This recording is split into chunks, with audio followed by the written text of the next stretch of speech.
গ্রহদোষের ফলেই মানুষ জীবনে সর্বপ্রকার ভোগান্তির শিকার হয়। তাই নবগ্রহ প্রতিকার করা প্রত্যেক মানুষেরই উচিত। আগামী মঙ্গলবার থেকে শুরু হওয়া চৈত্র নবরাত্রির 9 দিন আপনাকে সেই সুবর্ণ সুযোগ এনে দেবে।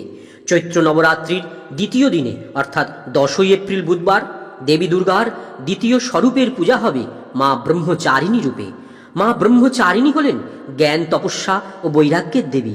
মা শ্বেত বস্ত্র পরিহিতা, ডান হাতে একটি জপমালা এবং বাম হাতে একটি কমণ্ডলু রয়েছে, যা তার ভক্তি এবং কঠোর অনুশীলনের প্রতীক।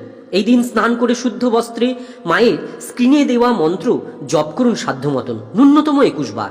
মাকে এই দিন কোনো চিনির তৈরি ভোগ প্রসাদ নিবেদন করুন, জুই ফুল নিবেদন করুন। ওম দেবী ব্রহ্মচারিণী নমঃ। या देवी सर्वभूतेषु मां ब्रह्मचारिणी रूपेण संस्थिता।